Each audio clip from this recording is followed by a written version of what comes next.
जादुई नगर। बहुत समय पहले की बात है। हीरानगर नाम का एक गांव था। उस गांव में विशाखा नाम की एक लड़की अपनी माँ के साथ रहती थी। विशाखा की माँ का नाम सुषमा था। विशाखा और उसकी माँ एक छोटी सी झोपड़ी में रहते थे और वो बहुत ही गरीब थे। विशाखा के पास एक गाय थी जिसका दूध बेचकर वो अपना और अपनी माँ का पेट भरती थी। उसी गांव में एक सरपंच भी रहता था जिसका नाम हीरा प्रताप था। हीरा प्रताप बहुत ही घमंडी और कठोर दिल का इंसान था। उसने बहुत पहले ही विशाखा की सारी जमीन पर कब्जा कर लिया था। इस कारण विशाखा के पास झोपड़ी और गाय के अलावा कुछ नहीं था। एक दिन विशाखा अपनी माँ से पिताजी के बारे में पूछने लगती है। माँ, मैं जब भी आपसे पिताजी के बारे में पूछती हूँ तो आप चुप क्यों हो जाती हैं? आज मैं आपसे जानकर ही रहूंगी कि मेरे पिताजी कहाँ हैं। बेटी, तुम हमेशा इस बात पर क्यों अड़ जाती हो? ठीक है, अगर तुम जानना ही चाहती हो तो मैं तुम्हें बताती हूँ। जब तुम बहुत छोटी थी तब तुम्हारे पिता ने गांव के सरपंच हीरा प्रताप से कुछ पैसे लिए थे और वो उस पैसे को नहीं चुका पाए, जिसके कारण मुखिया ने हमारी सारी जमीनों पर कब्जा कर लिया। इस बात से तुम्हारे पिताजी चिंतित होकर घर छोड़कर चले गए। गांव वाले बोलते हैं उन्होंने परेशान होकर आत्महत्या कर ली। लेकिन बेटी, तेरे पिताजी मुश्किलों से इतनी आसानी से हार मानने वालों में से नहीं थे। वो बहुत ही परिश्रमी और बहादुर इंसान थे। मुझे यकीन है कि वो अभी भी जिंदा ही है। विशाखा माँ की बातें सुनकर बहुत दुखी हो जाती है। माँ, देखिएगा, मैं आपसे वादा करती हूँ कि मैं अपनी जमीन उस सरपंच से छुड़ा कर ही रहूंगी।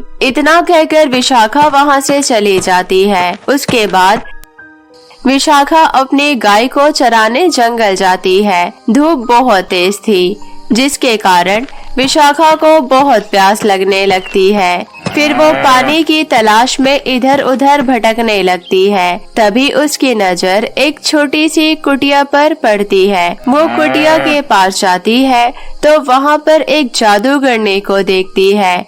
विशाखा कहती है, हे जादूगरनी, मुझे बहुत प्यास लगी है, कृपया कर मुझे थोड़ा सा पानी पिला दीजिए। हाँ हाँ बेटी, क्यों नहीं। जादूगरनी पानी लेकर आती है। ये लो बेटी, पानी पी लो। उसके बाद विशाखा जादूगरनी का दिया हुआ पानी पीती है और उसी की कुटिया के बाहर बैठकर थोड़ा आराम करने लगती है। विशाखा थोड़ी परेशान लग रही थी। इस कारण जादूगरनी विशाखा से कहती है, बेटी, तुम परेशान लग रही हो, क्या मैं तुम्हारी परेशानी की वजह जान सकती हूँ? जादूगरनी जी, मैं बहुत ही गरीब हूँ। मेरी सारी जमीन पर गांव के सरपंच हीरा प्रताप ने कब्जा कर लिया है। इस कारण मेरे पास अब कुछ भी नहीं है। मैं अपनी जमीन उस सरपंच के हाथों से छुड़वाना चाहती हूँ, लेकिन मेरे पास जमीन को छुड़वाने के लिए एक भी रुपए नहीं है, इसलिए मैं बहुत परेशान हूँ। बेटी, यहाँ से बहुत दूर एक जादुई नगर है जहाँ पहुँचकर तुम अपनी सारी समस्याओं का हल निकाल सकती हो। जादुई नगर, ये कहाँ है जादूगरनी जी? बेटी, यहाँ से कोसों दूर एक काली नदी है जिसमें बहुत ही बड़े बड़े मगरमच्छ रहते हैं। नदी के उस पार वो जादुई नगर है। लेकिन बेटी, उस जादुई नगर तक पहुँचने के लिए तुम्हें वो काली नदी पार करनी होगी। इतना ही नहीं, जब तुम उस जादुई नगर में पहुंच जाओगी तो तुम्हें वहां भी कई सारी बुरी शक्तियों का सामना करना पड़ेगा जो तुम्हें सोने के पहाड़ तक जाने से रोकेगी। लेकिन जादूगरनी जी, वो जादुई शक्तियाँ मुझे सोने के पहाड़ तक जाने से क्यों रोकेंगे? ऐसा क्या है सोने के पहाड़ में? बेटी, उस सोने के पहाड़ पर खड़े होकर कोई भी व्यक्ति कुछ भी मांगता है वो उसे मिल जाता है। आपका बहुत बहुत शुक्रिया जादूगरनी जी, मैं वहाँ अवश्य ही जाऊंगी। उसके बाद विशाखा जादूगरनी को प्रणाम करके अपने घर की ओर चली जाती है। घर जाकर वो अपनी माँ को सारी बातें बताती है। माँ, आपको पता है आज मैं एक जादूगरनी से मिली जिन्होंने मुझे एक जादुई नगर के बारे में बताया। मैं वहाँ जाने की सोच रही हूँ माँ। वहाँ जाने पर हमारी सारी समस्याएं दूर हो जाएगी, लेकिन वहाँ पहुँचना बहुत कठिन है। वहाँ पहुँचने के लिए मुझे बहुत कठिनाइयों का सामना करना पड़ेगा। नहीं बेटी, मैं तुम्हें किसी भी जादुई नगर में नहीं जाने दूंगी। तेरे पिताजी तो मुझे छोड़कर चले गए, अब तू भी मुझे छोड़कर जाने की बात कर रही है। माँ, क्या तुम्हें अपनी बेटी की बहादुरी पर भरोसा नहीं है? कुछ नहीं होगा मुझे। मैं अपनी जमीन उस सरपंच से छुड़वाने के लिए उस जादुई नगर जरूर जाऊंगी, जिसके लिए मेरे पिताजी मुझसे दूर हो गए। मैं उस कार्य को अवश्य ही करूंगी। इतना कहकर विशाखा घर से निकल जाती है। विशाखा बहुत दूर तक चलती है। वो चलते चलते जंगल पार करती है, नदी पार करती है, पहाड़ पार करती है। फिर उसके सामने वो काली नदी आती है। वो जैसे ही नदी में प्रवेश करती है, उसको खाने उसके पास एक मगरमच्छ आने लगता है। उसको अपने तरफ आता देख विशाखा अपने पास से चाकू निकालती है और उस मगरमच्छ के पेट को फाड़ देती है। जैसे ही मगरमच्छ का पेट फटता है, उसमें से एक सुनहरा कछुआ निकलता है। सुनहरा कछुआ जब खुद को मगरमच्छ के पेट से आजाद पाता है तो वो बहुत खुश हो जाता है।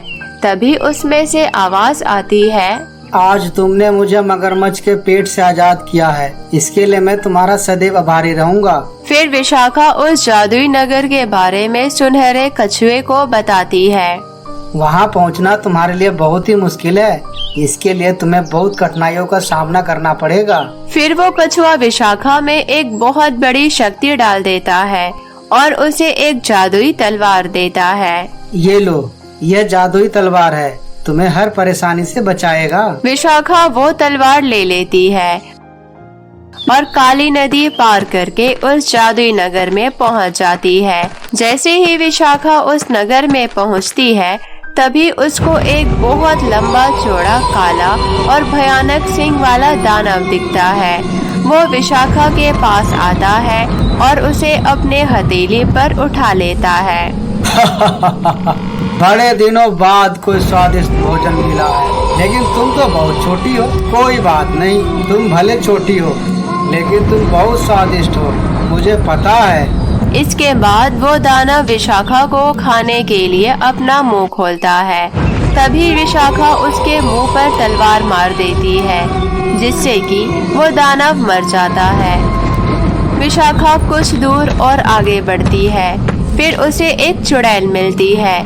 चुड़ैल भी वैसा ही करती है जैसा दानव ने किया था। उसको अपनी हथेली पर उठाकर खाने की कोशिश करती है, लेकिन विशाखा हिम्मत ना हार के उस पर भी तलवार चला देती है और उसे भी मार डालती है।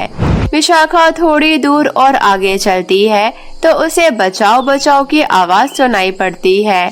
जब विशाखा आगे जाकर देखती है तो एक बूढ़ा मनुष्य एक पिंजरे में बंद था और अपनी मदद के लिए गुहार लगा रहा था। फिर विशाखा उसके पास जाती है और अपनी तलवार से उस पिंजरे को काट देती है, जिससे वो मनुष्य पिंजरे से बाहर आ जाता है। मुझे इस पिंजरे से निकालने के लिए तुम्हारा बहुत बहुत शुक्रिया बेटी। तुम कौन हो और यहाँ कैसे आई? फिर विशाखा उस बूढ़े मनुष्य को सब कुछ बताती है। विशाखा की बात सुनकर उस बूढ़े मनुष्य की आंखों में आंसू आ जाते हैं और वो विशाखा को गले से लगा लेता है।